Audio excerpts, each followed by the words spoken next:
নমস্কার বন্ধুরা, welcome back to সোমস classroom. আজকে আবার ফিরে আসলাম তোমাদের জন্য। আয়তঘনর পার্টটা আমাদের চলছিল। আয়তঘন আমরা পরপর সিরিয়াল ওয়াইজ করাচ্ছিলাম। আমরা আয়তঘনর অলরেডি 5খানা পার্ট করে দিয়েছি। তো আজকে আমরা করব হচ্ছে পার্ট নাম্বার 6। আজকে আমরা আলোচনা করব এমসিকিউ, তারপরে হচ্ছে তোমার যে শূন্যস্থান পূরণগুলো আছে ওগুলো নিয়ে আলোচনা করবার চেষ্টা করব। সত্য মিথ্যা ওইগুলো আছে, ওইগুলো নিয়ে আলোচনা করবার চেষ্টা করব আজকে, ঠিক আছে? তো তোমাদের বড় কোশ্চেন যা যা ছিল আগের পার্টে আমরা সমস্ত বড় প্রশ্ন সমাধান করে দিয়েছি, একদম পুরো কমপ্লিট আছে। প্লেলিস্টে ভিডিও পেয়ে যাবে, দেখে নিও। অর্থাৎ 23 পর্যন্ত যে অঙ্কগুলো তোমাদের রয়েছে, বড় কোশ্চেনগুলো যেগুলো 23 পর্যন্ত, ওগুলো আমাদের সব করে দেওয়া আছে। আজকে আমরা 24-এর দাগ থেকে আজকে অঙ্কগুলো করা স্টার্ট করব। এটা হচ্ছে আমাদের একটা গুরুত্বপূর্ণ কথা বলার, যেটা বলে ফেললাম। এবার আর একটা কথা, যেটা হচ্ছে যারা নোটস কিনতে চাইছো তারা স্ক্রিনে যে নাম্বারটা উঠছে ওই নাম্বারে কল করে বা হোয়াটসঅ্যাপ করে আমার সঙ্গে যোগাযোগ করতে পারো। তাহলে তারা ফিজিক্যাল সায়েন্স, লাইফ সায়েন্স এবং হিস্ট্রি এই 3টে সাবজেক্টের ওপর নোটস কিনতে পারো, ঠিক আছে? কারণ নোটসটার মধ্যে আমরা সেইভাবেই বানিয়েছি যাতে 3-4 রকম টেস্ট পেপারের সলিউশন করে দিয়ে, ঠিক আছে, এবং যতটা পেরেছি ডিটেলসে গিয়ে আলোচনা করবার চেষ্টা করেছি। তো আশা করি যদি তোমরা ওটা পড়ো অবশ্যই তোমাদের উপকারে আসবে, ঠিক আছে? আর অনেক কথা বলে ফেললাম, 1 মিনিট তোমাদের নষ্ট করলাম, 1 কোটি টাকা তোমাদের নষ্ট হলো, ঠিক আছে? চলো এবার ভিডিওতে আসা যাক। মেন জায়গাটা ওখানে কি বলছে, সমকোণী চৌপলের বাক্সের ভিতরের আয়তন 440 ঘন সেমি। তাহলে কি বলছে, বাক্সের ভিতরের আয়তন 440 ঘন সেমি, 440 ঘন সেমি, এটা বলে দেওয়া আছে। বাক্সটা কিরম বাক্স? সমকোণী চৌপল, সমকোণী চৌপল। বুঝতে পারলে জিনিসটা কি বললাম? তাহলে কিরকম বাক্স? সমকোণী চৌপল জাতীয় যে বাক্সটা, সেই বাক্সের ভিতরের আয়তনটা কত বলে দিয়েছে? 440 ঘন সেন্টিমিটার। এটা আমি বানিয়ে বলছি না, এটা তোমাদের বইতে আছে। ফার্স্ট কোশ্চেনে মানে 24-এর এর দাগে যে 1-এর কোশ্চেনটা, সেখানে বলে দেওয়া আছে যে সমকোণী চৌপলের বাক্সের ভিতরের আয়তন 440 ঘন সেন্টিমিটার। ভূমির ক্ষেত্রফল দিয়ে দিয়েছে 88 বর্গ সেন্টিমিটার। বলতে চেয়েছে বাক্সটার উচ্চতা কত। তোমরা নিশ্চয়ই আয়তনের সূত্র জানো। যারা ফার্স্ট পার্ট দেখে এসছো তারা আয়তনের সূত্র খুব ভালোভাবে জানো। যে আয়তনের সূত্র আমি বলেছিলাম যে ভূমির ক্ষেত্রফল ইন্টু উচ্চতা ইকুয়াল টু হয় আয়তন। এখানে যে বাক্সের যে আয়তন, আয়তনের ফর্মুলাটা আমরা কি জানি? আয়তনের ফর্মুলাটা আমরা এটা জানি যে ভূমির ক্ষেত্রফল ইন্টু উচ্চতা, এটা ইকুয়াল টু কি হচ্ছে? এটা আয়তনের ফর্মুলা, এটা ভূমির ক্ষেত্রফল ইন্টু উচ্চতা। তো এটা ইকুয়াল টু কি বলা আছে? 440। তাহলে এটা ইকুয়াল টু 440 লিখলাম। বলে জিনিসটা বুঝতে পেরেছো কিনা? মানে সমকোণী চৌপলের যে বাক্সের ভিতরের আয়তন দিয়েছে, সেটা আমরা দৈর্ঘ্য ইন্টু প্রস্থ ইন্টু উচ্চতাও লিখতে পারি, বা আমরা লিখতে পারি যে দৈর্ঘ্য ইন্টু প্রস্থ না লিখে জাস্ট ভূমির ক্ষেত্রফল ইন্টু উচ্চতা লিখতে পারি। আমি তোমাদেরকে কি শিখিয়েছিলাম? যে সমকোণী চৌপলের যেটা আয়তনের সূত্র, সেটা হচ্ছে ভূমির ক্ষেত্রফল ইন্টু উচ্চতা, বা বলেছিলাম দৈর্ঘ্য ইন্টু প্রস্থ ইন্টু উচ্চতা। তোমরা যদি জানতে চাও এটা সম্পর্কে, তাহলে ভিডিওর ফার্স্ট পার্ট দেখো। ফার্স্ট পার্ট দেখলে তোমাদের কাছে ক্লিয়ার থাকবে। তাহলে সমকোণী চৌপলের যেটা আয়তন, তার সূত্র হলো ভূমির ক্ষেত্রফল ইন্টু হচ্ছে উচ্চতা। দেখো ভূমির ক্ষেত্রফলটা আমাদেরকে প্রশ্নতে কত বলে দিয়েছে? ভূমির ক্ষেত্রফলটা দেখো কোয়েশ্চেনে বলে দেওয়া আছে 88 হবে। তো বসালাম এর জায়গাতে, ইন্টুর জায়গাতে ইন্টু দেবো, উচ্চতার জায়গাতে উচ্চতা লিখবো। বোঝা গেল জিনিসটা? ইকুয়াল টু 440 আছে, 440 লিখলাম। এবার আমাদেরকে বার করতে হবে উচ্চতাটা। তাহলে এই জিনিসটা এটার নিচে ভাগে চলে যাবে। কেন ভাগে যাবে? কারণ এটা আর এটা গুণে আছে। যেটা গুণে থাকে সেটা ওপাশে গেলে কিসে যায়? ভাগে যায়। তাহলে এখানে কি হবে? এখানে আমাদের উচ্চতাটা যেটা দাঁড়াবে, সেই উচ্চতাটা কি দাঁড়াবে? উচ্চতা দাঁড়াবে 440-এর জায়গায় 440 থাকলো, আর ভাগে এই 88-এর উচ্চতা দেখো গুণে আছে, তাহলে এটা ভাগে যাবে, অর্থাৎ 88টা নিচে যাবে। এবার 44 দিয়ে কাটলে ওপরে থাকবে হচ্ছে 10, 44 দিয়ে এটাকে কাটলে নিচে থাকবে 2, 2 দিয়ে 10কে কাটলাম, তাহলে ওপরে থাকবে 5। তাহলে যেটা উচ্চতা আসবে, উচ্চতাটা কত আসলো? উচ্চতা দেখো চলে আসলো তোমার হচ্ছে 5। বুঝতে পারছো তুমি? তাহলে উচ্চতাটা কত আসলো? 5 আসলো, কিন্তু এটা কি আসলো? সেন্টিমিটারে, 5 সেন্টিমিটার। তাহলে অপশান কোনটা তোমাদের সঠিক হলো? অপশান বি এর দাগেরটা হচ্ছে তোমাদের সঠিক উত্তর। বুঝতে পারলে জিনিসটা? তাহলে অপশান বি যেটা, সেটা সঠিক। এটা আমরা 24-এর এর দাগের 1-একটা করলাম। বুঝতে পারলে জিনিসটা? চলো এবার 24-এর এর দাগের 2-একটা করে ফেলি। দেখো কোশ্চেনটা স্ক্রিনে উঠছে তোমাদের। বলছে একটা আয়তঘনকাকার গর্তের দৈর্ঘ্য হচ্ছে 40 মিটার দৈর্ঘ্য, প্রস্থ হচ্ছে 12 মিটার, গভীরতা হচ্ছে 16 মিটার। তাহলে গর্তের মধ্যে 5 মিটার দৈর্ঘ্য, 4 মিটার প্রস্থ এবং 2 মিটার পুরু কতগুলো তক্তা রাখা যাবে? আচ্ছা, কোনো একটা গর্ত আছে, এই গর্তের মধ্যে আমি তক্তা রাখবো। এখানে একটা তক্তা রাখতে চাই, বা কোনো রকম কোনো তক্তা ফক্তা কিছু রাখতে চাই। আমি কোনো জিনিসের মধ্যে যখন অন্য কোনো জিনিস রাখি, তখন সেটাকে কি বলা হয়? তখন যেটার মধ্যে আমি অন্য একটা জিনিস রাখছি তাহলে সেই জিনিসটার আমি কী বার করব, সেই জিনিসটার আমি আয়তন বার করব। বলো এটা বোঝা গেছে কিনা? মনে আছে সেই জলের বোতলের এক্সাম্পলটা? আমার ফেভারিট জলের বোতল নিয়ে আসি, 1 মিনিট দাঁড়াও। জলের বোতল, দিস ইজ মাই ফেভারিট বোতল, হো হো হো হো। দেখো এই যে বোতল, জলও নেই আজকে, কী খাবো কে জানে ভাই। দেখো এর মধ্যে জলের বোতলের মধ্যে যে জলটা থাকবে সেই জলটা হচ্ছে এই যে জলের বোতল যেটা, সেইটার যে আয়তন হবে সেই সমান জল রাখা যাবে।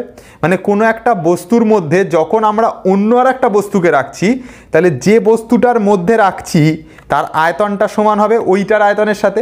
যেরকম এইটার এক্সাম্পলটা ভালো করে বোঝো, এর মধ্যে আমি কি রাখতে পারবো? জল রাখতে পারবো। তাহলে জলটা যদি এর মধ্যে রাখি তাহলে জলের যেটা আয়তন হবে, এর মধ্যে থাকা যে জলটা তার যেটা আয়তন হবে সেটাই বোতলের আয়তনটার সাথে সেম হবে। এর মধ্যে জল থাকলে তার যেটা আয়তন হবে সেটা এই বোতলের আয়তনটার সাথে সেম হবে। যেরকম এইটার যা আয়তন মনে করলাম এটা 20 cm³ হচ্ছে, টোটাল আয়তনটা ধরলাম 20 cm³, আর যে তক্তাগুলো রাখছি তার আয়তন হচ্ছে 5 cm³। তাহলে 20 সেন্টিমিটার কিউবের যদি কোনো একটা মানে তোমার বাক্সের মধ্যে 5 সেন্টিমিটার কিউবের কোনো বস্তু রাখি তাহলে 20 সেন্টিমিটার কিউবের মধ্যে যদি 5 সেন্টিমিটারে রাখি তাহলে কটা রাখতে পারবো? অবশ্যই 4টে রাখতে পারবো। 20কে 5 দিয়ে ভাগ। তাহলে আমাকে এখানে কি করতে হবে? যেটা আমাদের মোট গর্তের আয়তন, কি বলছে, যেটা আমাদের মোট গর্তের আয়তন সেই আয়তনকে কি দিয়ে ভাগ করতে হবে? তক্তার আয়তন দিয়ে। গর্তের আয়তনকে কি দিয়ে ভাগ করব? তক্তার আয়তন দিয়ে, তবেই আমার কতগুলো তক্তা রাখা যাবে সেটা বেরোবে। যেরকম এখানে মোট এই বাক্সটার আয়তনকে আমি এই ছোট ছোট বস্তুগুলোর আয়তন দিয়ে কি করছি? ভাগ করছি। করলে আমি মোট কতগুলো এই ছোট ছোট বস্তু রাখতে পারবো সেটা আমি বার করতে পারবো। তাহলে আমাকে এখানে কি রাখতে হবে? তক্তার সংখ্যা। তক্তার সংখ্যা এটা কি হবে? তক্তার সংখ্যাটা সেম হবে কার সাথে? গর্তের আয়তনকে যদি আমরা কি দিয়ে ভাগ করি? তক্তার আয়তন দিয়ে ভাগ করতে পারি। তক্তার আয়তন দিয়ে যদি ভাগ করতে পারি, এটা বুঝতে পারলে কি না বলো? যেমন এখানে এই পাত্রটার আয়তনটাকে আমি ভাগ করছিলাম এই বস্তুর আয়তন দিয়ে, সেরকম এখানে গর্তের আয়তনকে তক্তার আয়তন দিয়ে ভাগ করব। কারণ এবার যদি আমি এটাকে একটা গর্ত বলে মনে করি, গর্তর মধ্যে আমি কি রাখবো? তক্তা রাখবো। গর্তর মধ্যে আমি কি রাখবো? তক্তা রাখবো। যেমন এখানে এই বাক্সটার মধ্যে আমি কি রেখেছিলাম? ছোট ছোট বস্তু রেখেছিলাম। তাহলে এই বাক্সটার আয়তনকে ছোট বস্তুর আয়তন দিয়ে ভাগ করছিলাম। ঠিক একই রকমভাবে গর্তটার আয়তনকে আমি ছোট তক্তার আয়তন দিয়ে ভাগ করব। সেই জন্য গর্তের আয়তনকে তক্তার আয়তন দিয়ে ভাগ করা হয়েছে। তো গর্তের আয়তনের যেটা মানে সূত্র, গর্তটা যেহেতু আয়তঘনকাকার গর্ত, তাহলে তার ফর্মুলা হচ্ছে দৈর্ঘ্য ইন্টু প্রস্থ ইন্টু উচ্চতা। কি গর্তের আয়তনের ফর্মুলাটা কি? দৈর্ঘ্য ইন্টু হচ্ছে প্রস্থ ইন্টু হচ্ছে কি উচ্চতা, তাই তো? তাহলে গর্তের আয়তনের দৈর্ঘ্য কত দেওয়া আছে? 40। প্রস্থ কত দেওয়া আছে? প্রস্থ দেওয়া আছে হচ্ছে, দেখো প্রস্থ দেওয়া আছে হচ্ছে তোমার 12, আর গভীরতা কত দেওয়া আছে? 16। আর তক্তার যে আয়তন তার জন্য দেখো, তক্তার আয়তনের ফর্মুলার জন্য তক্তার দেখো কি দেওয়া আছে? দৈর্ঘ্য দেওয়া আছে 5, প্রস্থ কত দেওয়া আছে? প্রস্থ দেওয়া আছে হচ্ছে 4, আর যেটা পুরু বা যেটা হচ্ছে উচ্চতা বা যেটা গভীরতা বলো সেটা দেওয়া আছে হচ্ছে 2। তাহলে এটাকে যদি এখন কাটাকুটি করো তাহলে তক্তার সংখ্যা বেরিয়ে যাবে। চলো দেখো কাটাকুটি করি। 5 আর 10 এই 40, কাটাকুটি করলে 8 থাকে। 4 দিয়ে 8কে কাটলাম, 2 থাকলো। 2 আর 6 কাটাকুটি করলাম, এখানে 8 থাকলো। আর কিছু কাটাকুটি করার নেই। তাহলে 8 আর 12 হচ্ছে 96। 8 আর 12 হচ্ছে 96, গুণ করলে তাকে আবার 2 দিয়ে গুণ করলে চলে আসবে কটা? 192টা। অর্থাৎ 192টি এতগুলো কি রাখতে পারবো? তক্তা রাখতে পারবো। 192 সংখ্যক তক্তা রাখতে পারবো। টোটাল গর্তটার আয়তনকে আমরা তক্তার আয়তন দিয়ে ভাগ করব। যেমন এখানে টোটাল বাক্সটার আয়তনকে এই ছোট ছোট বস্তুগুলোর আয়তন দিয়ে ভাগ করেছিলাম, সেরকম এই টোটাল গর্তটার আয়তনকে আমরা তক্তাগুলোর আয়তন দিয়ে কি করে দেবো? ভাগ করে দেবো। যদি দিতে পারি তাহলে আমার মোট কতগুলো তক্তা রাখা যাবে সেই তক্তার সংখ্যাটা কি হবে? বেরিয়ে যাবে। ঠিক আছে, নিশ্চয়ই বোঝা গেল। তাহলে অঙ্কটা ক্লিয়ার হয়েছে। চলো তো চলে আসলাম 24-এর এর দাগে 3-এর অঙ্কটাতে। 24-এর এর দাগে 3-এর অঙ্কটাতে বলছে একটা ঘনকের পার্শ্বতলের ক্ষেত্রফল 256 বর্গমিটার। ঠিক আছে, ঘনকটার আয়তন কত হবে? দেখো পার্শ্বতল বলছে। আচ্ছা বলো তো ঘনকের যে তলগুলো থাকে এক একটা তল, মানে এই যে ওপরের যে তলটা, এই যে এই ওপরের তলটা, মানে এই এই এই এই এই যে ওপরের যে তলটা বা এই যে নিচের যে তলটা বা এই যে সাইডের যে তলটা, এই তলগুলো কিসের মতো হয়, মানে কি চিত্রের মতো হয়? আয়তক্ষেত্রের মতো নাকি বর্গক্ষেত্রের মতো নাকি অন্য কিছুর মতো?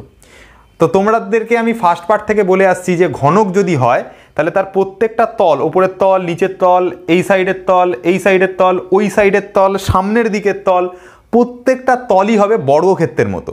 তাই জন্য প্রত্যেকটা তলের যা ক্ষেত্রফল হবে, এই তলের যা ক্ষেত্রফল, এই তলের যা ক্ষেত্রফল, এই তলের যা ক্ষেত্রফল আর এই তলের যা ক্ষেত্রফল হবে, প্রত্যেকটা তলের ক্ষেত্রফল হবে বর্গক্ষেত্রের যা ক্ষেত্রফল তার সাথে সেম। কারণ প্রত্যেকটা তল কিসের মতো? অবশ্যই বর্গক্ষেত্রের মতো। এবার দেখো এখানটাতে, এখানে মোট কটা তল, পার্শ্বতল রয়েছে আগে সেটা হিসাব করো। দেখো আমরা উপরের তলটা নিতে পারবো না, আমরা নিচের তলটা নিতে পারবো না, কারণ এগুলো পার্শ্বতল নয় নিশ্চয়ই, এগুলো উপরের তল আর এটা নিচের তল। তাহলে পার্শ্বতল কোনগুলো? যেটা হচ্ছে এই সাইডে রয়েছে, যেটা এই সাইডে রয়েছে, আর যেটা ওই সাইডে রয়েছে, যেটা ওই সাইডে রয়েছে, আর যেটা সামনের দিকে রয়েছে, মানে ওই পাশটাতে যেটা রয়েছে, সামনের দিকে যেটা রয়েছে। বোঝা গেল জিনিসটা? তাহলে পার্শ্বতলের জন্য আমরা কটা তল পাচ্ছি? পার্শ্বতলের সংখ্যা পাচ্ছি হচ্ছে, পার্শ্বতলের সংখ্যা যেটা পাচ্ছি সেটা হচ্ছে কটা? কটা হলো? 4টি হলো। তো যারা জানো না পার্শ্বতলের সংখ্যা কী করে 4টি হলো, তারা নিশ্চয়ই আর একবার বুঝে নাও। ওপরের তলটা আর নিচের তলটা নিতে পারবো না, ওগুলো তো পাশের তল না। পার্শ্বতল কোনগুলো? এই সাইডেরটা, এই সাইডেরটা, ওই সাইডেরটা আর সামনের দিকেরটা। তাহলে কটা তল হচ্ছে আমার? 4টে পার্শ্বতল হচ্ছে। তো বইতেই দেখো দেওয়াই আছে পার্শ্বতলের সংখ্যা 4টি বলে দেওয়া আছে। তো পার্শ্বতলের সংখ্যা আমরা কটা করে নিয়েছি? 4টে, বুঝতে পারছি। আচ্ছা, প্রত্যেকটা তলের ক্ষেত্রফল কি হচ্ছে? একটি তলের ক্ষেত্রফল হচ্ছে বাহু স্কোয়ার, কারণ প্রত্যেকটা তলের ক্ষেত্রফল কিসের মতো হবে? বর্গক্ষেত্রের ক্ষেত্রফলের মতো হবে। তাহলে একটি তলের ক্ষেত্রফল কত হবে? একটি তলের ক্ষেত্রফল, একটি তলের ক্ষেত্রফল কি হবে বলো? তার স্কোয়ার। বলো এটা বুঝতে পেরেছো কিনা? বাহু তার স্কোয়ার কেন হলো বলো? আমি একটু ডিটেলসে করাচ্ছি, এটাকে আরও শর্টকাটে করানো যায়, কিন্তু আমি ইচ্ছা করে করাচ্ছি যাতে তোমরা বুঝতে পারো। দেখো প্রত্যেকটা তল, এই তলটা বলো, এই তলটা বলো, এই তলটা বলো বা এই তলটা বলো, প্রত্যেকটা তল কিসের মতো? বর্গক্ষেত্রের মতো না? তাই জন্য একটি তলের ক্ষেত্রফল কি হলো আমার? বাহু স্কোয়ার। কারণ একটা তল যদি বর্গক্ষেত্রের মতো হয় তাহলে প্রত্যেকটা বর্গক্ষেত্রের যে ক্ষেত্রফল সেটা হচ্ছে বাহু স্কোয়ার। তাহলে একটি তলের ক্ষেত্রফল কি হলো আমার? একটা, মানে শুধু বাহু স্কোয়ার লিখবো। এখানে কটা তলের কথা বলা হচ্ছে? 4টি পার্শ্বতল। তাহলে 4টি তলের ক্ষেত্রফল কি হবে? 4-এর সাথে বাহু স্কোয়ারের গুণ, তাহলে 4 ইন্টু বাহু স্কোয়ার। এটা তো নিশ্চয়ই বোঝা গেল যে একটি তলের ক্ষেত্রফল যদি শুধু বাহু স্কোয়ার হয় তাহলে 4টি তলের ক্ষেত্রফল 4 বাহু স্কোয়ার হবে। এবার দেখো এই যে আমরা 4টে তলের ক্ষেত্রফল বার করেছি, যে 4 ইন্টু বাহু স্কোয়ার করেছি, এটা অ্যাকচুয়ালি কিসের সংখ্যা? এটা হচ্ছে পার্শ্বতলের ক্ষেত্রফল। 4 ইন্টু বাহু স্কোয়ার করেছি, এটা অ্যাকচুয়ালি কি? এটা হচ্ছে আমাদের পার্শ্বতলের ক্ষেত্রফল। তো আমাদের পার্শ্বতলের ক্ষেত্রফল দেখো বইতে দেওয়াই আছে 256 বর্গমিটার। তাহলে আমরা এটা তো বলতে পারি যে প্রশ্নানুসারে 4 ইন্টু বাহু স্কোয়ার ইকুয়াল টু 256। বলো এটা বোঝা যায় কিনা? কারণ এই যে 4 ইন্টু বাহু স্কোয়ার যেটা করেছি এটা পার্শ্বতলের ক্ষেত্রফল, আর এই পার্শ্বতলের ক্ষেত্রফলটা কত দেওয়া আছে? 256। সেই জন্য লিখেছি 4 ইন্টু বাহু স্কোয়ার ইকুয়াল টু হচ্ছে 256। এটা কেন পার্শ্বতলের ক্ষেত্রফল হয়েছে বুঝতে পেরেছো? কারণ পার্শ্বতল রয়েছে 4টে আর প্রত্যেকটা তল বাহু স্কোয়ার করে, সেই জন্য 4 ইন্টু বাহু স্কোয়ার। প্রত্যেক তল সংখ্যা কটা? 4টে। পার্শ্বতল সংখ্যা কটা? 4টে। আর প্রত্যেকটা তল কিসের মতো? বর্গক্ষেত্রের মতো। তাহলে 4টে পার্শ্বতল আর প্রত্যেকটা হচ্ছে বাহু স্কোয়ার করে, 4টে পার্শ্বতল প্রত্যেকটা বাহু স্কোয়ার করে, মানে একটা বাহু স্কোয়ার করে। তাহলে 4টে পার্শ্বতল 4 ইন্টু বাহু স্কোয়ার, এটা হচ্ছে পার্শ্বতলের ক্ষেত্রফল 4টে পার্শ্বতলের। আর এই 4টে পার্শ্বতলের ক্ষেত্রফলটা বইতে কত দেওয়া আছে? 256। আমার অ্যাকর্ডিং কত বেরোচ্ছে? 4 ইন্টু বাহু স্কোয়ার, আর বইতে কত দেওয়া আছে? 256। ওই জন্য এটা আর এটা ইকুয়াল হয়েছে, ওই জন্য 4 ইন্টু বাহু স্কোয়ার ইকুয়াল টু 256 হয়েছে। এবার আমাদেরকে এখান থেকে কী বার করতে হবে? বাহু স্কোয়ার বার করতে হবে। তো বাহু স্কোয়ার যদি বার করি তাহলে এই 4টা কোথায় যাবে? এর নিচে যাবে ভাগে, কারণ এটার সাথে এটা গুণে আছে। তাহলে 256 বাই হচ্ছে 4, 4 দিয়ে কাটলাম 4 6 24, 1 আর 16 মানে 4 64। তাহলে বাহু স্কোয়ারের যে ভ্যালুটা দাঁড়াচ্ছে সেটা কত দাঁড়াচ্ছে? 64 দাঁড়াচ্ছে। তাহলে শুধু বাহু কত দাঁড়াবে বলো? শুধু বাহু দাঁড়াবে হচ্ছে √64, কারণ আমি এখান থেকে স্কোয়ার তুলবো, এখান থেকে যদি স্কোয়ার তুলি তাহলে এ পাশে রুট আসবে। তাহলে বাহুর ভ্যালু কত আসবে? √64, মানে হচ্ছে 8 বেরোবে। তোমরা নিশ্চয়ই 64 রুট জানো, যে 64 রুট করলে 8 বেরোয়, কারণ দুটো 8 গুণ করলে 64 আসে। দেখো 64 রুট যারা করতে পারো না তারা দেখে নাও। 64 রুট করা মানে কি? আমরা করছি দুটো 8-এর গুণ। এবার এই দুটো 8-এর মধ্যে থেকে একটা 8 বাইরে বেরোবে, তাই তো 64 মানে কি হয়, দুটো 8-এর গুণ, আর রুট করার ফলে কি হবে, একটা 8 বাইরে বেরোবে। তাহলে আমাদের একটা বাহু কত করে বেরোলো, আমাদের একটা বাহু বেরোলো 8 করে বা 8 সেন্টিমিটার করে। তো আমাদের এটা নিশ্চয়ই সেন্টিমিটারে দিয়েছে, দেখে নি, হ্যাঁ না বর্গ মিটারে দিয়েছে, তাহলে 8 মিটার করে বেরোলো একটা বাহু, এম লিখবে পাশে মিটার। তাহলে আমাকে কী বার করতে দিয়েছে, আয়তন। আয়তনের ফর্মুলা কি, আয়তনের ফর্মুলা হচ্ছে বাহু তার কিউব, বাহু তার হচ্ছে কিউব। এবার এক একটা বাহু কত করে, এক একটা বাহু হচ্ছে তোমার 8 করে, তাহলে এখানে বসাবো 8, তার মাথায় করব কিউব, তাহলে 8-এর কিউব করা মানে কত হবে, 512 হবে। 512 কী হবে, ঘনমিটার হবে, 512 ঘনমিটার। বুঝতে পেরেছো জিনিসটা, 512 ঘনমিটার। 8-এর কিউব করে দেখো, 3টে 8-এর গুণ হবে, 8 ইন্টু 8 ইন্টু 8, 8 8-এ 64, 64-র সাথে 8 গুণ করো, 512 পাবে। বোঝা গেল জিনিসটা। তাই জন্য এক একটা ঘনকের মানে এই যে ঘনকটা যেটা দিয়েছে, এই ঘনকটার আয়তন কী হবে, 512 ঘনমিটার।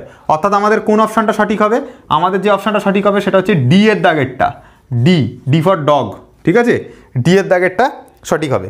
তাহলে বোঝা গেল। এবার 4-এর দাগের অঙ্কটাতে চলে আসলাম। 4-এর দাগের অঙ্কটা খুব ইজি অঙ্ক, ঠিক আছে। কি বলছে, ঘনকের দুটি ঘনকের আয়তনের অনুপাত দিয়ে দিয়েছে হয়েছে কত, 1:27। বলছে ঘনক দুটির সমগ্রতলে ক্ষেত্রফল কত। ঘনক দুটোর কি দিয়ে দিয়েছে, আয়তনের অনুপাত, ঠিক আছে।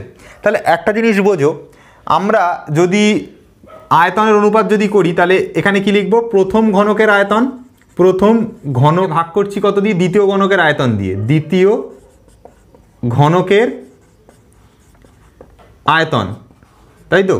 তাহলে দেখো কি বলা আছে কোশ্চেনে, যে প্রথম ঘনকের আয়তন আর দ্বিতীয় ঘনকের আয়তন, এই দুটো ঘনকের আয়তনের যে অনুপাতকে আমরা এরকম বাই ফর্মে লিখতে পারি, এরকম বাই করে, যেটা আমাদের 2:3 থাকে, এটাকে আমরা চাইলে 2/3ও তো লিখতে পারি, ইস্টুটাকে আমরা এমনি বাই করে লিখতে পারি।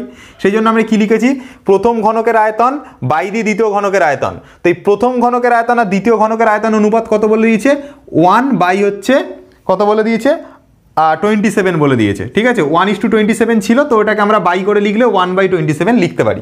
এবার দেখো, প্রথম ঘনকের আয়তন আর দ্বিতীয় ঘনকের আয়তনের জন্য আমাদেরকে প্রথম ঘনকের আয়তনটার জন্য বার করবার জন্য আমি প্রথম ঘনকের একটা বাহু ধরে নেব আর দ্বিতীয় ঘনকের বাহুটা ধরে নেব। তো আমি ধরে নিলাম যে ধরি প্রথম ঘনকের বাহু হচ্ছে ছোট হাতের এ আর দ্বিতীয় ঘনকের বাহু হচ্ছে ছোট হাতের বি। এবার ঘনকের আয়তনের ফর্মুলা তোমরা জানো, যে প্রথম ঘনকের জন্য যেটা আয়তনের ফর্মুলা হচ্ছে সেটা হচ্ছে বাহু তার কিউব। কি হয়, ঘনকের আয়তনের ফর্মুলা কি, তোমরা একটু আগেও করিয়েছি, ঘনকের আয়তনের ফর্মুলা হচ্ছে বাহু তার কিউব। তাহলে প্রথম ঘনকের বাহু কোনটা ছিল, এ, তাহলে প্রথম ঘনকের জন্য আমি কি বসাবো, এ তার কিউব। তাহলে প্রথমটার জন্য বসাবো এ, তার বসাবো হচ্ছে কিউব। আর দ্বিতীয় ঘনকের জন্য কি বসাবো, দ্বিতীয় ঘনকের আয়তনের যে ফর্মুলা হবে সেটাও হবে বাহু তার কিউব, কিন্তু দ্বিতীয় ঘনকের বাহু কত, বি। তাহলে এবার কি বসাবো, বি তার কিউব। নিশ্চয়ই বোঝা গেল। তাহলে এটা বি তার কিউব হলো, ইকুয়াল টু কত দাঁড়ালো, 1/27। তো এটা যেটা এ কিউব বাই বি কিউব আছে, তো সেটাকে আমরা চাইলে এরকমও লিখতে পারি, এ বাই বি তার লিখতে পারি হচ্ছে হোল কিউব, ইকুয়াল টু হচ্ছে 1/27। তো আমি 1/27 না লিখে আমি এটাকে লিখছি 1/3 তার হচ্ছে হোল কিউব। এটা নিশ্চয়ই বুঝতে কারোর অসুবিধা হয়নি। দেখো এখানে যেটা এ তার মাথায় কিউব আছে, বি তার মাথায় কিউব আছে, সেটাকে আমরা চাইলে লিখতে পারি এ বাই বি তার মাথায় হোল কিউব লিখতে পারি। কারণ আমরা যদি ব্র্যাকেটটা খুলে দিই তাহলে এই যে কিউবটা একবার এর মাথায় পড়ে এ কিউব হবে, এই কিউবটা একবার বি এর মাথায় পড়ে বি কিউব হবে। ঠিক সেরকমভাবে একের যে 1/27 যেটা আছে সেটাকে আমরা লিখছি 1/3 তার কিউব। কেন লিখছি, এই ব্র্যাকেটটা যদি আমরা খুলে দিই, এই কিউবটা 1-এর মাথায় পড়ে 1-এর কিউব হবে। আচ্ছা 1-এর কিউব মানে কত হয় গো, 1 হয় না, তাহলে আমার আগের লাইনের 1 মিলবে। আবার এই কিউবটা 3-এর মাথায় পড়ে 27 হবে, 3-এর কিউব মানে 27 হয়, তাহলে 3-এর কিউব মানে যদি 27 হয় তাহলে আমার আগের লাইন মিলবে। তাহলে আমার এই লাইনের সাথে এই লাইন একদম ঠিক আছে, ওই জন্য আমরা 1/27কে আমরা চাইলে 1/3 তার হোল কিউব লিখতে পারি। তাহলে এটুকু নিশ্চয়ই বোঝা গেল। এবার আমরা চাইলে এর মাথা থেকে কিউব তুলে দিতে পারি আর এর মাথা থেকে কিউব তুলে দিতে পারি। তাহলে আমাদের এ বাই বি এর যে ভ্যালুটা দাঁড়ালো সেটা দাঁড়ালো 1/3। এটা নিশ্চয়ই বোঝা গেল। তাহলে প্রথম ঘনকের বাহু আর দ্বিতীয় ঘনকের বাহু এই দুটোর অনুপাত দাঁড়ালো 1/3। এটুকু আইডিয়া ক্লিয়ার। এবার দেখো, এবার যদি আমাদেরকে যেটা করতে দিয়েছে যে প্রথম ঘনকের সমগ্রতলের ক্ষেত্রফল আর দ্বিতীয় ঘনকের সমগ্রতলের ক্ষেত্রফলের ফর্মুলাটা কী হবে সেটা বার করতে দিয়েছে, মানে অনুপাতটা কী হবে সেটা বার করতে দিয়েছে। তাহলে প্রথম ঘনকের সমগ্র তলের ক্ষেত্রফল বাই দিয়ে কি করব, দ্বিতীয় ঘনকের প্রথম ঘনকের সমগ্রতলের ক্ষেত্রফল আর দ্বিতীয় ঘনকের সমগ্রতলের ক্ষেত্রফলের অনুপাতটা জানতে চেয়েছে, ওই জন্য লিখলাম প্রথম ঘনকের সমগ্রতলের ক্ষেত্রফল বাই দিয়ে দ্বিতীয় ঘনকের সমগ্রতলের ক্ষেত্রফল। আচ্ছা, ঘনকের সমগ্রতলের ক্ষেত্রফলের ফর্মুলা হচ্ছে, তোমরা নিশ্চয়ই জানো, 6 ইন্টু হচ্ছে বাহু তার স্কোয়ার। এটা তোমরা নিশ্চয়ই শিখে এসছো, এটা তোমাদের ফার্স্ট পার্ট থেকে বলে আসছি যে ঘনকের সমগ্রতলের ফর্মুলা হচ্ছে 6 ইন্টু বাহু তার স্কোয়ার। এবার দেখো, প্রথম ঘনকের যেটা বাহু ছিল সেই বাহুটা কত ছিল, বাহুটা ধরে নিয়েছি এ, তাহলে আমি এখানে বাহু তার স্কোয়ার না লিখে একবারে আমি লিখছি 6a তার স্কোয়ার, বোঝা গেল। আর এই দ্বিতীয় ঘনকের জন্য আমি কি লিখব, 6 ইন্টু বাহু তার স্কোয়ার, কিন্তু দ্বিতীয় ঘনকের বাহু কত, বি, তাহলে 6 ইন্টু বি তার স্কোয়ার, বোঝা গেল জিনিসটা। এবার ওপর থেকে 6 আর নিচের থেকে 6 কেটে গেল, তাহলে এখানে কি পড়ে থাকলো, এ স্কোয়ার বাই বি স্কোয়ার। তো আমি এটাকে লিখতে পারি এ বাই বি, তার লিখতে পারি হোল স্কোয়ার। এই স্কোয়ারটা এর মাথায় পড়লে এ স্কোয়ার চলে আসবে, এই স্কোয়ারটা বির মাথায় পড়লে বি স্কোয়ার চলে আসবে। আচ্ছা দেখো তো, এ বাই বির মানটা কতবার করে নিয়েছি, এখানে এ বাই বির মান বার করেছি 1/3, তাহলে আমি এখানে কি লিখবো, 1/3 তার লিখবো স্কোয়ার। তার মানে যেটা দাঁড়াবে, 1-এর স্কোয়ার করলে 1, 3-এর স্কোয়ার করলে বেরোবে 9, তাহলে অ্যান্সার দাঁড়ালো 1:9। অর্থাৎ কোন অপশানটা সঠিক হলো আমাদের, আমাদের যেটা সঠিক হলো সি এর দাগেরটা সঠিক হলো। তাহলে বোঝা গেল, এটা হচ্ছে আমাদের 24-এর এর দাগের 4-এর অঙ্কটা। চলে আসলাম হচ্ছে আমরা 24-এর এর দাগের 5-এর অঙ্কটা। কোশ্চেনে দেখো বলা আছে ঘনকের সমগ্রতলের ক্ষেত্রফল হচ্ছে এস বর্গ একক। দেখো কোশ্চেনটা যদি স্ক্রিনে ওঠে তোমরা দেখতে পাবে ঘনকের সমগ্রতলের ক্ষেত্রফল বলা আছে এস বর্গ একক, সেটাই আমরা লিখেছি, ঘনকের সমগ্রতলের ক্ষেত্রফল এস বর্গ একক। ঘনকের কর্ণের দৈর্ঘ্য বলা আছে ডি, ঠিক আছে, কর্ণের দৈর্ঘ্য বলা আছে ডি, ঠিক আছে, ডি একক। তাহলে আমরা এটাকে ডি একক লিখি যেরকম লেখা আছে। এবার আমাদেরকে বলো যে ঘনকের সমগ্রতলের ক্ষেত্রফলের ফর্মুলা কি। ঘনকের সমগ্রতলের ক্ষেত্রফলের ফর্মুলা হচ্ছে 6 ইন্টু হচ্ছে বাহু তার স্কোয়ার। এটা নিশ্চয়ই জানো, 6 ইন্টু বাহু তার স্কোয়ার, এটা তোমরা নিশ্চয়ই জানো যে ঘনকের সমগ্রতলের ক্ষেত্রফলের ফর্মুলা হচ্ছে 6 ইন্টু বাহু তার স্কোয়ার, এটা তোমরা জানো। তাহলে সেটা ইকুয়াল টু কত আছে, এস দেওয়া আছে। আচ্ছা, এখান থেকে দেখো তো, এখান থেকে যদি আমরা দেখি ঘনকের কর্ণের দৈর্ঘ্য, ঘনকের কর্ণের দৈর্ঘ্য তোমরা জানো যে √, বাহু তার স্কোয়ার প্লাস বাহু তার স্কোয়ার প্লাস বাহু তার স্কোয়ার মানে কত বেরিয়েছিল, বাহু মানে 3 বাহু তার স্কোয়ার মানে বেরিয়েছিল হচ্ছে তোমার কি বেরিয়েছিল, বাহু √3 বেরিয়েছিল। মনে করে দেখো, আমি যখন ফার্স্ট ক্লাস করিয়েছিলাম তখন আমি সব ফর্মুলা ক্লিয়ার করে দিয়েছিলাম। যদি ফর্মুলা কারোর মুখস্থ না থাকে সে কিন্তু অঙ্ক করতে পারবে না। তাহলে ঘনকের কর্ণের দৈর্ঘ্য হচ্ছে বাহু ইন্টু হচ্ছে তোমার √3 ইকুয়াল টু কত আছে, ডি আছে। বলো এটা বোঝা গেছে কিনা। এবার এখান থেকে বাহুর ভ্যালুটা যদি আমরা বার করি তাহলে আমাদের বাহুর মানটা কি দাঁড়াবে, এখান থেকে যদি আমরা বাহুর মানটা বার করি আমাদের দাঁড়াবে d/√3। শালা করোনা ফোনা হলো নাকি আবার, বা দেখো 6-এর জায়গাতে 6 রয়েছে, আর এখানে দেখো বাহু, বাহু বলতে কি বোঝাচ্ছে, বাহুর ভ্যালু হচ্ছে d/√3, তাহলে বাহুর জায়গাতে আমি d/√3 বসাচ্ছি, ঠিক আছে। মাথায় কি রয়েছে, স্কোয়ার, তাহলে মাথায় দিলাম হচ্ছে স্কোয়ার, ইকুয়াল টু আছে, ইকুয়াল টু এস আছে, এস। তাহলে কি হলো, বাহুর যে ভ্যালুটা সেটা কত বেরিয়েছে, d/√3। তাহলে বাহুর জায়গাতে আমি কি বসালাম, d/√3, মাথায় স্কোয়ার আছে, স্কোয়ার দিলাম, ঠিক আছে। তাহলে এবার দেখো কি হচ্ছে, এটা আমাকে কার ভ্যালু বার করতে দিয়েছে, আমাকে বার করতে দিয়েছে এস আর ডির মধ্যে সম্পর্ক, তাই তো, ঠিক আছে। দেখো এটা বুঝতে পেরেছো কি না, বাহু ঘনকের কর্ণের দৈর্ঘ্য হচ্ছে বাহু ইন্টু √3, আর এটার ভ্যালু কত দেওয়া আছে, ডি, তাই জন্য ডি লিখেছি। বাহুর জন্য কত হবে, এই √3টা ডি এর নিচে যাবে, তাহলে d/√3। তাহলে এখান থেকে বাহু কত বেরোচ্ছে, d/√3 বেরোচ্ছে। তাহলে এই যে বাহু যেটা, সেই বাহুর মানটা কত পেয়েছি, d/√3, তাই জন্য এখানে বাহুর জায়গা বসিয়ে দিয়েছি d/√3, তার মাথায় দিয়েছি স্কোয়ার। এবার দেখো 6টা নিশ্চয়ই 6 থাকবে, ইন্টু ডি তার স্কোয়ার হচ্ছে মানে উপরে হবে ডি স্কোয়ার, √3 তার স্কোয়ার হচ্ছে মানে নিচে হবে 3, ইকুয়াল টু হবে হচ্ছে 6। Idea clear. এবার 3 আর 6, সরি এখানটাতে এস আছে না, খেয়াল করিনি। 3 আর 6 যদি কাটাকুটি করি তাহলে এখানে হবে 2, তাহলে আমাদের কি বেরোলো অ্যান্সার, যে 2d square equal to S বেরোচ্ছে। এবার আমি যদি 2টাকে এসের নিচে নিয়ে চলে যাই, কারণ 2-এর সাথে ডি স্কোয়ারটা গুণে আছে, তাহলে এই 2টাকে আমি চাইলে নিচে নিয়ে যেতে পারি এসের, তাহলে এখানে ডি স্কোয়ারের মান কত দাঁড়াচ্ছে, এস বাই দাঁড়াচ্ছে হচ্ছে 2। এটা নিশ্চয়ই ক্লিয়ার হয়েছে।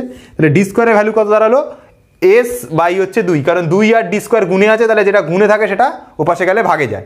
তাহলে এখানে ডি স্কোয়ারের ভ্যালু কত হলো, s/2, অর্থাৎ আমাদের যে অপশনটা সঠিক সেটা হচ্ছে ডি এর দাগেরটা সঠিক উত্তর, ঠিক আছে। সত্য মিথ্যা করবো এবার, ঠিক আছে, সত্যবাদী যুধিষ্ঠি, সত্য মিথ্যা সত্য, সেটা হচ্ছে বিয়ের দাগের একেরটা, যে একটি ঘনকের প্রতিটি ধারের দৈর্ঘ্য দ্বিগুণ করলে ঘনকটির আয়তন প্রথম আয়তনের কত গুণ হবে, মানে প্রথম আয়তনের 4 গুণ হবে কিনা সেটা জানতে চাওয়া হচ্ছে। চলো দেখে নিই। তাহলে ঘনকটার প্রথমে যা বাহু ছিল পরে সেই বাহুটাকে দ্বিগুণ করা হয়েছে। তো আমি ধরে নিলাম ঘনকটির প্রথমে বাহু ছিল হচ্ছে, ধরে নিলাম হচ্ছে বি একক ছিল প্রথমে বাহু, বি ফর বাহু, ঠিক আছে। তাহলে প্রথমে ঘনকটার বাহু কত ছিল, বি একক করে ছিল। তাহলে ঘনকটির তাহলে প্রথমে আয়তন কত ছিল, প্রথমে আয়তন নিশ্চয়ই কত হবে, বাহু তার কিউব। তাহলে ঘনকটির প্রথমে আয়তন, তাহলে ঘনকটির প্রথমে আয়তন কত হবে, বি তার কিউব হবে, কারণ ঘনকের আয়তনের ফর্মুলা হচ্ছে বাহু তার কিউব। বাহু এখানে কত, বাহু কত ধরেছি গো, বাহু ধরেছি বি, তাই জন্য আয়তন কী হবে, বি তার কিউব হবে। এটুকু নিশ্চয়ই ক্লিয়ার হয়েছে। আচ্ছা, এবার দেখো ঘনকের পরে বাহুটাকে দ্বিগুণ করা হয়েছে, তাহলে ঘনকের বাহু দ্বিগুণ করলে কত হবে, তাহলে বাহু হবে, আগে বাহু বি ছিল পরে দ্বিগুণ করছি, তাহলে বিকে দ্বিগুণ করছি, তাহলে বি ইন্টু 2 হবে। আচ্ছা, তাহলে বি ইন্টু 2 নিশ্চয়ই বুঝতে পেরেছো, কারণ আগে বাহু বি একক ছিল পরে বাহুটাকে দ্বিগুণ করছি, তাই জন্য বি ইন্টু 2 একক। ঠিক আছে, তাহলে আমি লিখলাম বি ইন্টু 2 একক। আচ্ছা, এখানে কিন্তু আয়তনের জায়গাতে এখানে লিখবে ঘন একক, ঠিক আছে, ঘন একক। আচ্ছা, তাহলে ঘনকের বাহু দ্বিগুণ করা হলে বাহু হলো বি ইন্টু 2 একক। তাহলে এখন ঘনকের আয়তন কত হবে বলো, এখন ঘনকের আয়তনের ফর্মুলা নিশ্চয়ই তোমরা জানো, বাহু তার কিউব। তাহলে এখন বাহু কত করা হয়েছে, বি2 করে, তাহলে বি ইন্টু 2 তার দাঁড়াবে হোল কিউব, কারণ আমি জানি কি আয়তনের ফর্মুলা হচ্ছে বাহু তার কিউব। তো এখন বাহু কত করেছি, বি ইন্টু 2, তাহলে বি ইন্টু 2 কী হবে, হোল কিউব। তাহলে দেখো বি ইন্টু 2 যদি হোল কিউব করি, তাহলে 2 এর কিউব করার ফলে 8 আসবে, আর বি এর কিউব করার ফলে বি কিউব আসবে। তাহলে দেখো আমার আগে আয়তন ছিল কি, বি কিউব, এটা আমার কি আগের আয়তন বলো, এটা বুঝতে পেরেছো কি না? দেখো আমার আগের আয়তন কত বেরিয়েছিল, আগের আয়তন বি কিউব বেরিয়েছিল না, সেই জন্য এই বি কিউবটা মানে কি আমার এটা আগের আয়তন, সেই আয়তনের কত গুণ হয়ে গেছে, এটা তোমরা নিজেরাই বলো কত গুণ হয়ে গেছে, 8 গুণ হয়ে গেছে। তাহলে আগের আয়তনের এটা কত গুণ হয়ে গেছে, 8 গুণ হয়ে গেছে। তাহলে বাহুকে যদি আমরা দ্বিগুণ করি, তাহলে আয়তন আগের আয়তনের কত গুণ হয়ে যাবে, 8 গুণ হয়ে যাবে। বি কিউব মানে তো আগের আয়তন, তার কত গুণ হয়েছে, 8 গুণ, কিন্তু কোশ্চেনে কত গুণ বলছে, 4 গুণ। তাহলে কোশ্চেনে কত গুণ বলছে, 4 গুণ, তাহলে এটা কী হবে, অ্যান্সারটা মিথ্যা হবে, ফলস স্টেটমেন্ট। ঠিক আছে, তাহলে মিথ্যা হলো। তাহলে এটা নিশ্চয়ই বোঝা গেল। এই কোশ্চেনটা দেখে অনেকে একটু ভয় পেয়ে যায়, ঘাবড়ে যায়, কিন্তু এখানে ঘাবড়ানোর মতন কিছু নেই, একদম ইজি অঙ্ক। ঠিক আছে, দেখো কি বলছে কোশ্চেনে, কি দিয়েছে, যে বর্ষার সময় 2 হেক্টর জমিতে বৃষ্টিপাত হচ্ছে তোমার কত, 5 সেন্টিমিটার হলে বৃষ্টিপাতের জলের আয়তন হবে 1000 ঘনমিটার। তার মানে আমাকে যা আয়তন ফায়তন যা বার করবো সব দেখো কিসে দেওয়া আছে, ঘনমিটারে দেওয়া আছে, মানে আমাকে সব কিছুকে মিটারে কনভার্ট করতে হবে। এটুকু হচ্ছে আইডিয়া আমাদের নিশ্চয়ই ক্লিয়ার হয়েছে। ঠিক আছে, জমির যেটা ক্ষেত্রফল দিয়েছে সেটা বলছে হেক্টরে দিয়েছে, 2 হেক্টর। দেখো এখানে কোশ্চেনে একটা কথা বলে দেওয়া আছে, 1 হেক্টর ইকুয়াল টু কত আর বলে দিয়েছে, 100 আর বলে দিয়েছে, রাইট। তাহলে 1 হেক্টর ইকুয়াল টু যদি 100 আর হয়, তাহলে 2 হেক্টর ইকুয়াল টু কত আর হবে, 1 হেক্টর 100 আর, তাহলে 2 হেক্টর 200 আর হবে, 2 এর সাথে 100 গুণ, তাহলে 2 ইন্টু 100, তাহলে কী হলো আমার, মানে আমার এলো হচ্ছে 200 আর এলো। এটা নিশ্চয়ই বুঝতে পেরেছি। এই অঙ্কটা কিন্তু সবাই ভয় পায়, একদম কিচ্ছু ভয় পাবার নেই, ঠান্ডা অঙ্ক, মানে একদম ঠান্ডা করে দেবো একদম। পরীক্ষার হলে একদম এইসব অঙ্ক কী করবো, তুড়ি মেরে এরকম ধোঁয়া তুলে দেবো, একদম কোনো এসব কোনো অঙ্ক না। তাহলে 1 হেক্টর মানে কত আর, 100 আর, তাহলে 2 হেক্টর মানে কত আর, 200 আর হবে। এবারে দেখো কোশ্চেনে আর একটা কথা বলে দিয়েছে যে 1 আর সমান 100 বর্গমিটার, 1 আর সমান কত বলে দিয়েছে, 100 বর্গমিটার, 1 আর সমান বলে দিয়েছে 100 বর্গমিটার, কিন্তু আমাদের কত আর বেরিয়েছে, 200 আর। তাহলে এখানে 1 আরের জায়গাতে আমরা এখানে কত আর বসাবো, 200 আর বসাবো। তাহলে 200-র সাথে কতর গুণ হবে, 100-র, তাহলে 200 ইন্টু হচ্ছে 100, এত কি বেরোলো আমাদের, এত বেরোবে বর্গ মিটার। বলে এটা বুঝতে পেরেছো কিনা? আমাদের দেখো কোশ্চেনটা দিয়েছিল 2 হেক্টরের, আর কোশ্চেনে বলে দেওয়া ছিল যে 1 হেক্টর মানে 100 আর, আমাদেরকে বলে দেওয়া ছিল 1 হেক্টর মানে 100 আর, কিন্তু আমাদের যেটা কোশ্চেন দিয়েছে সেখানে 2 হেক্টর দেওয়া আছে, তাহলে 2 হেক্টর সমান কত আর হবে, 200 আর হবে। এটা নিশ্চয়ই ক্লিয়ার, 1 হেক্টর যদি 100 আর হয় তাহলে 2 হেক্টর 200 আর হবে। আবার আরেকটা জিনিস বলে দিয়েছিল যে 1 আর সমান 100 বর্গমিটার, কিন্তু আমাদের কত আরের জিনিস, এটা 200 আরের জিনিস, তাহলে 200 আর মানে কত বর্গমিটার বেরোবে, 200-র সাথে 100-র গুণ, তাহলে 200 × 100, তাহলে এত বর্গমিটার বেরোবে। এটা অ্যাকচুয়ালি কি আমাদের, এটা হচ্ছে জমিটার ভূমির মানে জমির ক্ষেত্রফল, জমির যেটা কি জমির হচ্ছে ক্ষেত্রফল, নিশ্চয়ই বোঝা গেছে। জমির ক্ষেত্রফল স্যার কী করে বুঝবো স্যার জমির ক্ষেত্রফল? ক্ষেত্রফল হলে কি হয়, মিটারের আগে বর্গ মিটার কথাটা থাকে না, বর্গ সেন্টিমিটার, বর্গ মিটার, বর্গ ডেসিমিটার, এই কথাটা ইউজ হয় তো। আর আয়তনের ক্ষেত্রে কি ইউজ হয়, ঘন মিটার, ঘন ডেসিমিটার। তো দেখো এখানে বর্গ কথাটা ইউজ হচ্ছে, তার মানে এটা কি ক্ষেত্রফল অবশ্যই। তাহলে জমির যে ভূমির যে ক্ষেত্রফলটা সেটা কত হচ্ছে, বর্গ মিটার। এটাকে আমরা মানে ভূমির ক্ষেত্রফলও বলতে পারি, ভূমির ক্ষেত্রফলও বলতে পারি, ভূমি বা জমি, তাহলে ভূমির অর জমির ক্ষেত্রফল যাই বলি না কেন, তাহলে বর্গটা রয়েছে বলে বর্গ মিটার আসছে, ঠিক আছে। আর ওই জমির মধ্যে কি হয়েছে, বৃষ্টির জল পড়েছে, তো যে জলটা, সেই জলের যে উচ্চতাটা, সেই উচ্চতাটা কত দেওয়া আছে বলো, উচ্চতাটা দেওয়া আছে হচ্ছে তোমার 5 সেন্টিমিটারে, 5 দেওয়া আছে কিসে, সেন্টিমিটারে দেওয়া আছে। কিন্তু কোশ্চেনটা হলো আমরা সব কিছু মিটারে কনভার্ট করে করছি, তাহলে এই সেন্টিমিটারটাকে আমরা কি করব, মিটারে কনভার্ট করব। এবার দেখো আমরা যদি ওই ছকটা পড়ি, কিলোমিটার, হেক্টোমিটার, ডেকামিটার, মিটার, তারপরে আসে ডেসিমিটার, তারপর আসে সেন্টিমিটার। মানে আমি যদি সেন্টিমিটারে দাঁড়িয়ে থাকি, এটা আমার সেন্টিমিটার, এখানে আমার ডেসিমিটার পড়বে, আর এখানে আমার পড়বে মিটার। আমার 3টে হাত হলে ভালো হতো, ঠিক আছে। এখানে সেন্টিমিটার যদি হয় তাহলে এখানে ডেসিমিটার হবে, তার পরের ঘর হবে কী হবে, মিটার হবে। তাহলে আমি সেন্টিমিটার থেকে ডেসিমিটারে আসছি 1 ঘর, সেন্টিমিটার থেকে ডেসিমিটারে আসছি 1 ঘর, ডেসিমিটার থেকে মিটারে যাচ্ছি ক ঘর, আরও আর 1 ঘর, মানে আমি টোটাল ক ঘর যাচ্ছি, 2 ঘর। তাহলে 2 ঘর যদি যাই তাহলে আমি 2টো শূন্য লাগাবো, 2টো শূন্য লাগিয়ে আমি কি করব, একের পিছনে 2টো শূন্য লাগাবো, কারণ আমি 2 ঘর আসছি।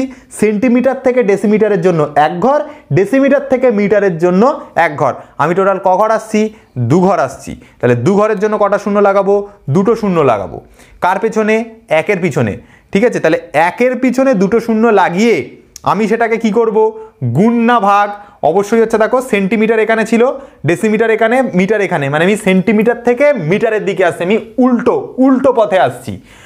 উল্টো পথে আসলে কি হয়, ভাগ হয়। তাহলে এই 5 সেন্টিমিটারটাকে আমি কি করব, 5/100 এত কি করে নেবো, এত করে নেবো হচ্ছে মিটার। বোঝা গেল জিনিসটা।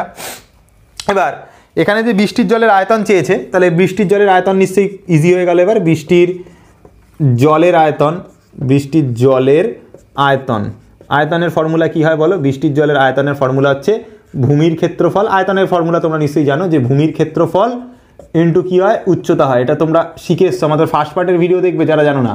আমি দুটো ফর্মুলা বলেছিলাম, যদি আয়তন বার করতে দেয় তাহলে আমরা সেটা ভূমির ক্ষেত্রফল ইন্টু উচ্চতা করতে পারি, বা দৈর্ঘ্য ইন্টু প্রস্থ ইন্টু উচ্চতা করতে পারি, দুটোই একই জিনিস, ঠিক আছে। অনেকে ভাবছে স্যার দৈর্ঘ্য ইন্টু প্রস্থ ইন্টু উচ্চতা হচ্ছে না কেন, আরে ভাই নিচেরটা কিসের মতো, আয়তক্ষেত্রের মতো, তো আয়তক্ষেত্রের ভূমির ক্ষেত্রফল মানে কি, দৈর্ঘ্য ইন্টু প্রস্থ, দৈর্ঘ্য ইন্টু প্রস্থ না বলে আমি ভূমির ক্ষেত্রফল বলছি ডাইরেক্ট। তাহলে আমাদের ভূমির ক্ষেত্রফল কত দেওয়া, জমির বা ভূমির ক্ষেত্রফল হচ্ছে 200 × 100। তাহলে ভূমির ক্ষেত্রফলের জায়গায় আমি কত বসাবো, 200 × 100। তাহলে এখানে বসাবো 200 ইন্টু বসাবো হচ্ছে 100, বোঝা গেল, ইন্টু উচ্চতা কত, উচ্চতা হচ্ছে দেখো 5/100, তাহলে উচ্চতার জায়গাতে বসাবো 5, নিচে বসাবো কত, 100, বোঝা গেল। তাহলে এবার 100 আর 100 কেটে যাচ্ছে, তাহলে 5 আর 200 গুণ হচ্ছে কত থাকবে, 1000। তাহলে এই 1000 কিসে বেরোবে, এটা দেখো আয়তন বার করছি, আর আয়তন বার করলে এগুলো সব মিটারে কনভার্ট করে নিয়েছি, তাহলে এটা বেরোবে হচ্ছে ঘন মিটার। আয়তন করলে আমরা কিসে লিখি, ঘন মিটার, ক্ষেত্রফল করলে কিসে লিখি, বর্গ মিটার। তাহলে 1000 কি বেরোলো আমার, ঘন মিটার।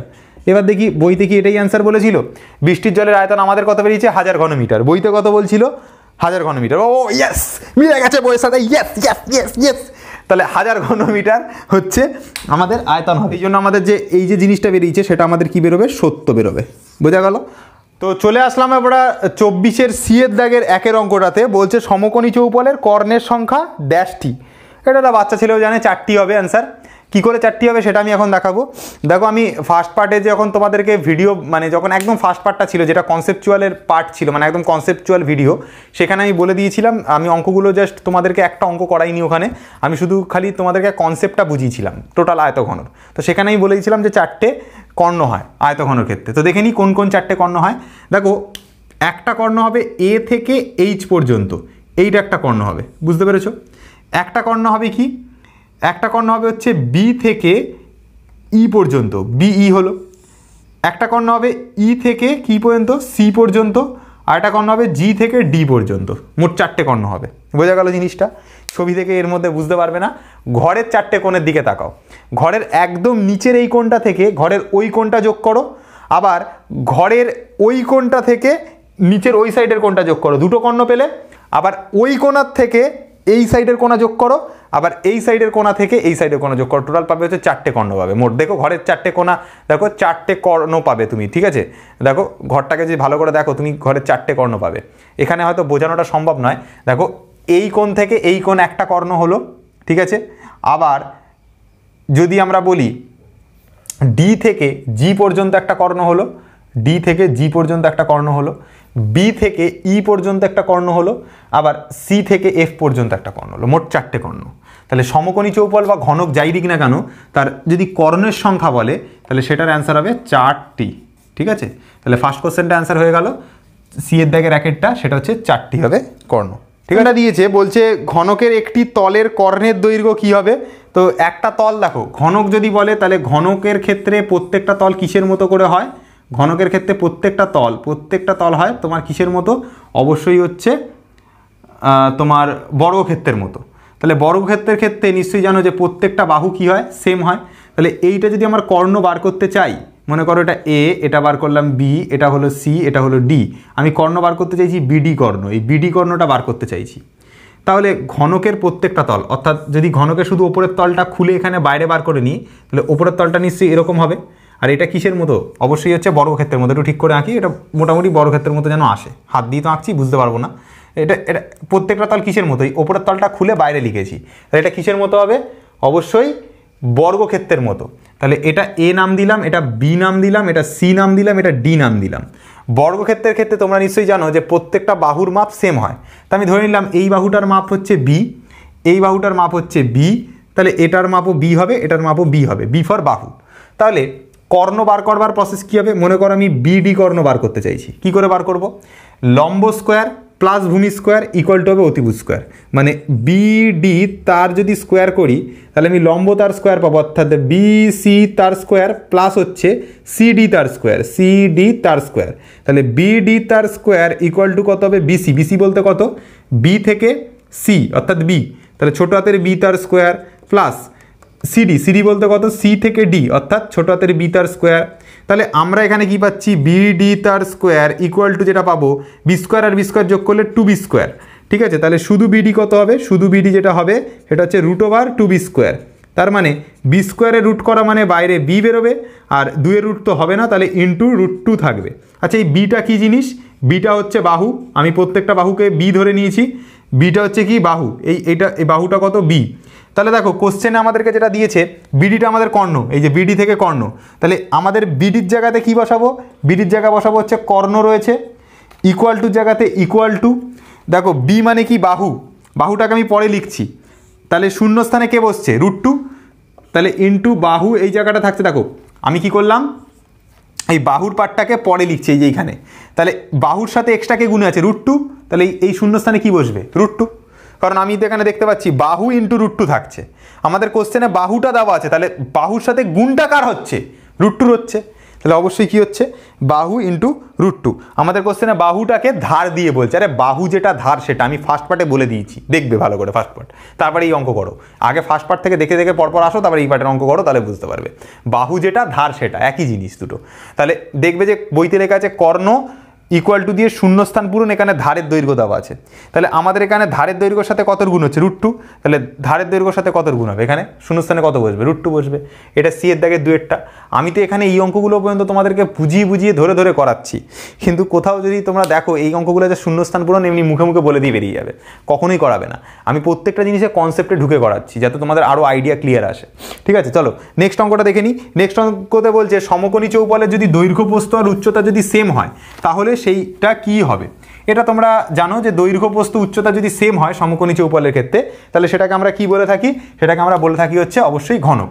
দৈর্ঘ্য সেম, প্রস্থ সেম, উচ্চতা সেম, কার হতে পারে? একমাত্র ঘনকের হতে পারে। এটা সি এর দাগের 3-এরটা হবে।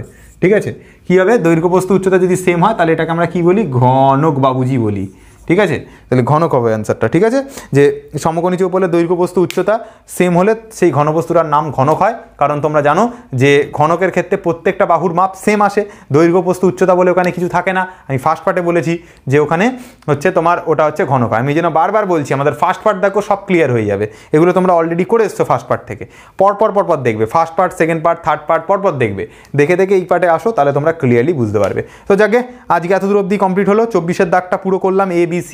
ঠিক আছে, আমরা কি করব 25-এর দাগটা পরের দিনকে কমপ্লিট করব, এবং 25-এর দাগ যদি আমরা ঠিকঠাক করে কমপ্লিট করতে পারি আমাদের ঘনকটা পুরোপুরি কমপ্লিট হয়ে যাবে। ঠিক আছে, তাহলে সবাই ভালো থেকো, ভিডিওটা ভালো লাগলে একটা লাইক ঠুকে দিও এবং চ্যানেলটাকে সাবস্ক্রাইব করো। ধন্যবাদ।